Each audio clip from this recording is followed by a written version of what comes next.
Hi, this is Lenore, This is Melissa. and welcome to Let's Unpack This on Thursday. So, today we're going to unpack sexuality and the impact of religious culture on the popular Bravo TV show. Secret Lives of Mormon Wives. It just rolls right off the tongue, doesn't it? Secret Lives of Mormon Wives.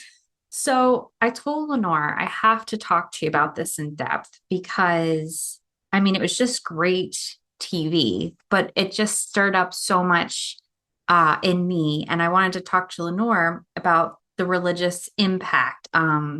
So obviously, this is not a commentary on Mormon culture or these individuals personally, but just what they're putting out there for us on TV.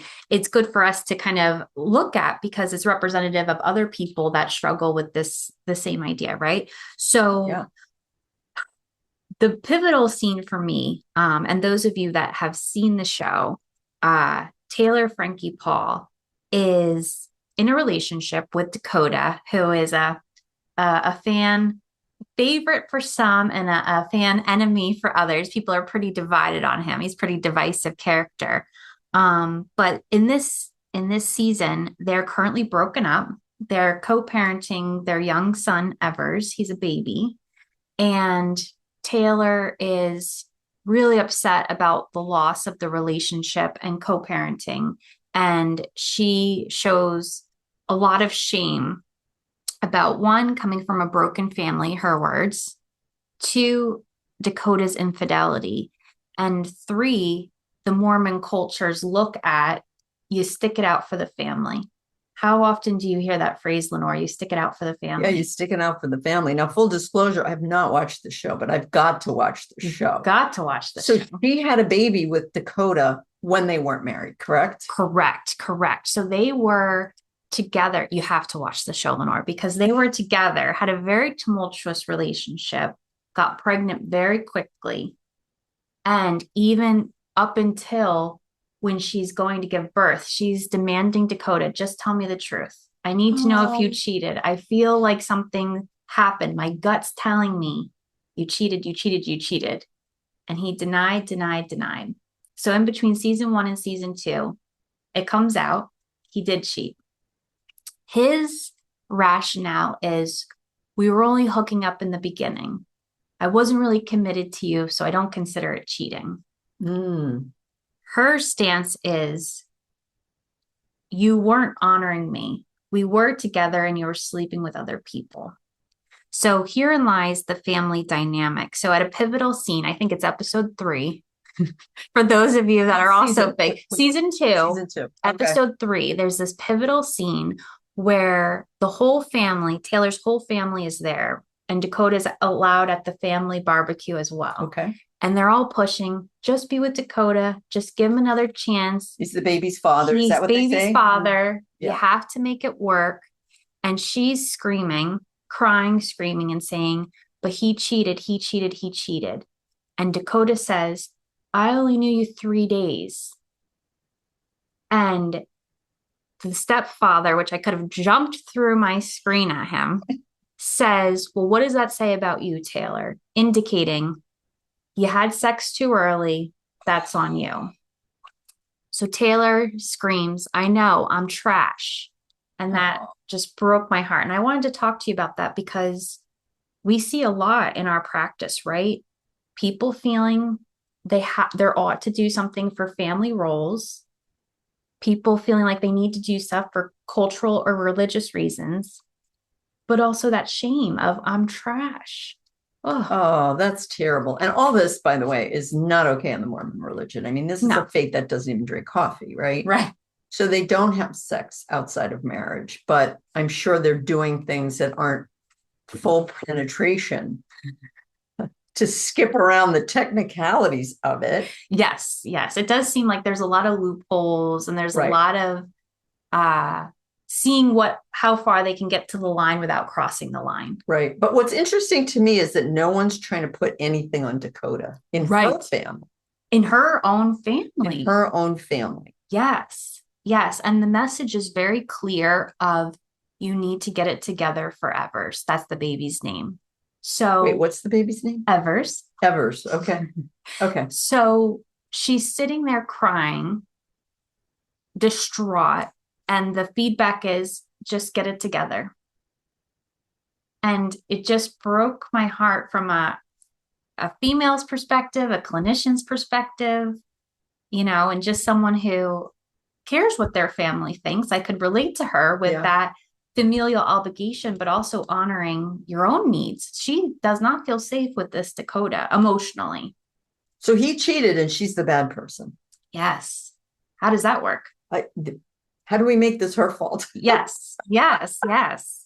Yes. And again, this is not a dissertation on anything other than the show, but it's you see that implied misogyny. Absolutely. That men will do what men do, but you're the mom. You need to suck it up for the family. Or you're the female, you're wrong. Yes. Yeah. No, I don't know how the Mormon church works, but do they allow females as heads of the church? I think that would be a very rare occurrence. It seems like there's a lot of emphasis on the male being the head of the household. And they actually even talk about that later in the season about being sealed in the church and how when you're sealed to your husband, you'll be with him for all eternities, not just this life. So there was some discussion about even if you're divorced, you have to get unsealed because you don't want to be stuck with this man your whole life. So it's a very fascinating religion and a fascinating cultural idea of being sealed, and that translates to some people as being stuck. Right. And a lot of the Mormons I know really stick together. So if she does something that makes her family not happy, that would also influence if she's successful in the Mormon culture, because the Mormon businesses all support each other. It's a very supportive community from what I understand. So is she going to be ostracized if she's the bad person and doesn't get back with Dakota? Well, you have to watch the show, Lenore, because they even refer to them in the show as some of the girls as sinners and some of the girls as saints. And the saints are the ones that are very active in the Mormon church, observing not drinking, observing not having caffeine or coffee, rather. They drink a lot of soda. Oh, okay. Sorry. But no, coffee, you're right.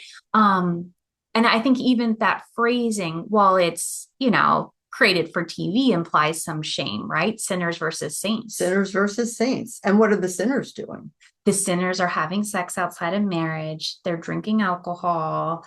They're not wearing the garments of the church. The garments are the really specific undergarments that promote purity and sanity. So this is a vision of where a church or a faith or a religion is trying to keep people in line. Yes. Trying to keep people doing what they consider to be right and true. Yes. Which is, that comes from thousands of years ago when there were no police and there were no laws, and, they had to keep people in their lane, but this is still continuing, right? Are the men on the show treated as sinners and saints? No, they don't fall into those categories. It's funny you should ask that. And it is, I mean, we could do a whole podcast series on this show, but there is another couple in the show that's looked at highly.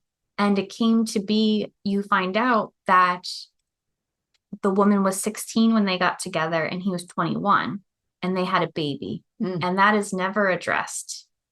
Now, I see you and our brains are already doing some math and some calculations here, but that's not even touched upon. Right. Rather, this quote unquote sexually acting out is what is addressed. Right. Well, that's interesting. I mean, in some localities, you are allowed to get married. That's true. To an underage child. That's true. That's true. But their culture has a long history of they do get married early because of the restrictions, right? But it's interesting that the men have no dynamic like that. They're not made to feel like sinners or saints. Yes.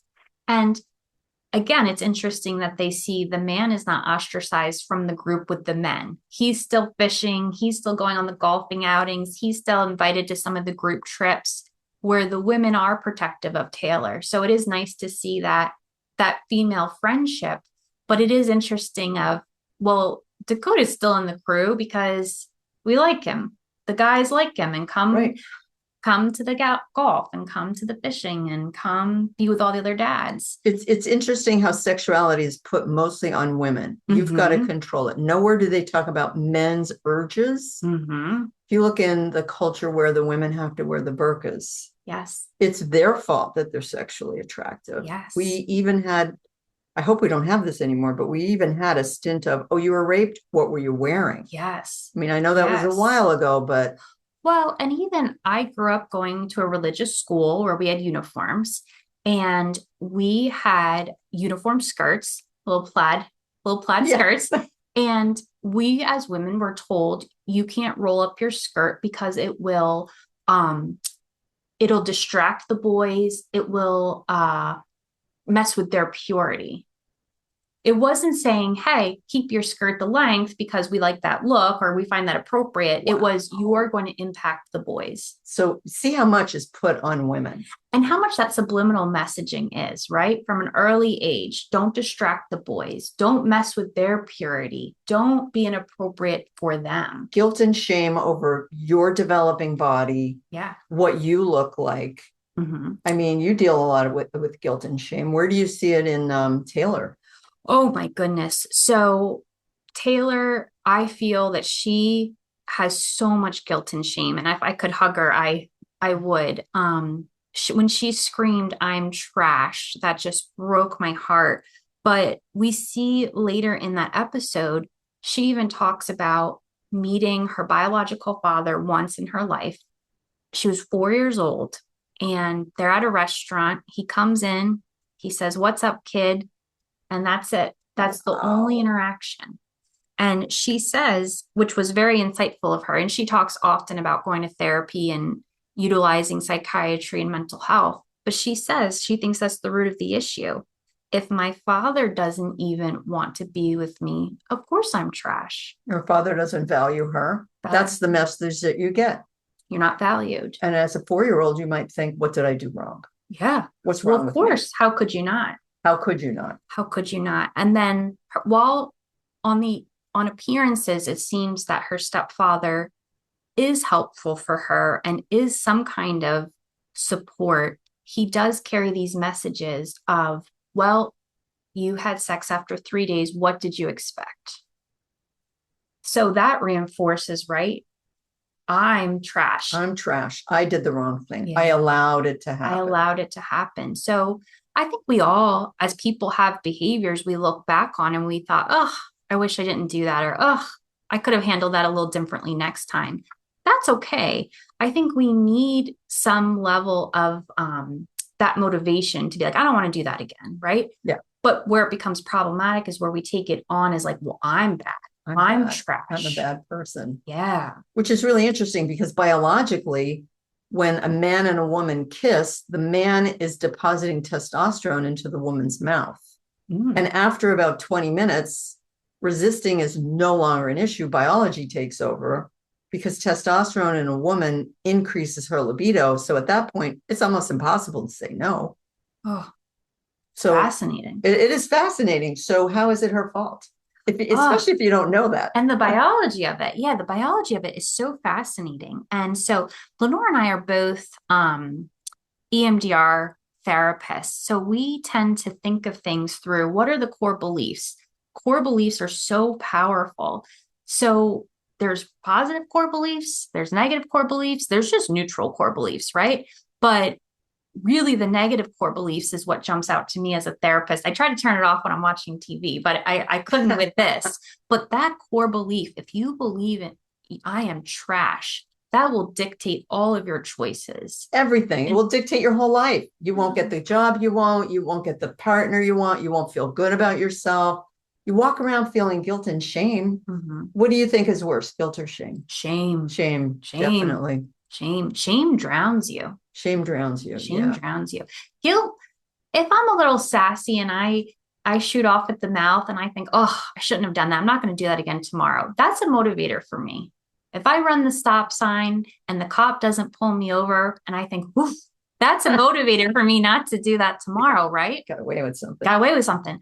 But if I think, you know what, I'm a terrible person, I probably am going to continue to do unhealthy behaviors because I think I'm not capable of doing anything better.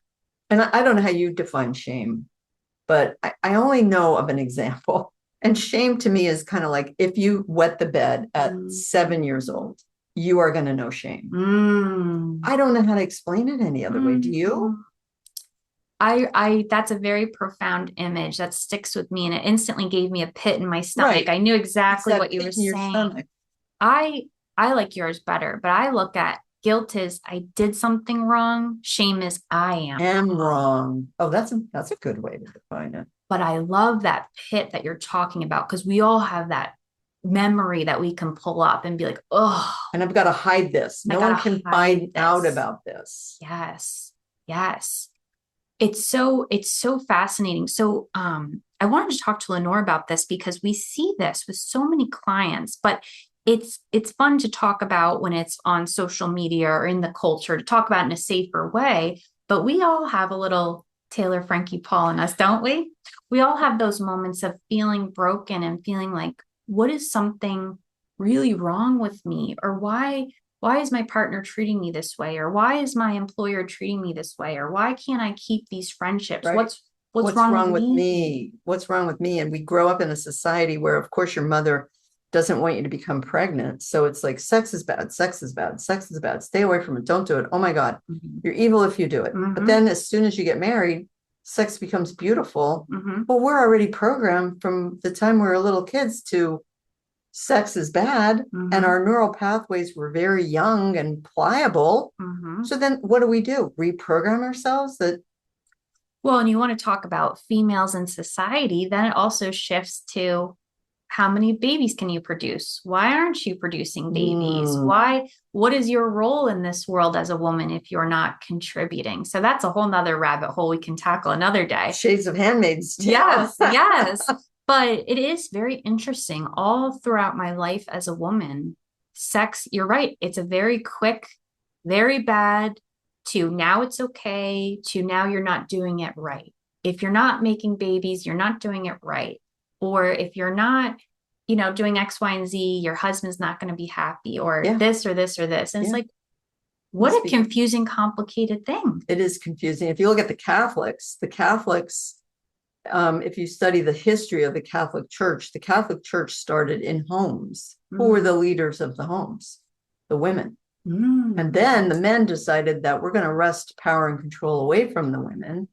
And then I forget what year it was, but St. Augustine happened and he had a lot of weird sexual desires that he was trying to squelch. So then he decided that all the priests should be celibate and we need to run the women out of the Catholic Church and let's blame them. So there are a lot of people that believe that Jesus was married and he had a family, and a lot of people think it was Mary Magdalene. But if you ever go in the Louvre, there's a giant wooden statue of Mary Magdalene, and she's portrayed with red hair down to her feet because redheads were always the bad women. So it's interesting how they changed the whole sexual dynamic to gain power and to control one saint's sexual desires. That scared him. It's so fascinating. Well, I could talk to you about this forever, Lenore, and I think probably we'll have things like this creep into future episodes. But I mean, my main goal today was the takeaway is you are not trash. Anyone who's listening and kind of had a little pit in their stomach when they heard us talking, you are not trash. Behaviors you may or may not like versus a core belief about yourself are two wildly different things. And I encourage you to keep thinking about how do you shed your shame? How do you shed any kind of shame around sexuality or religion or familial beliefs? And when I say shed the shame, I kind of think of almost like a snake, like leaving that old skin behind. But any takeaways for you?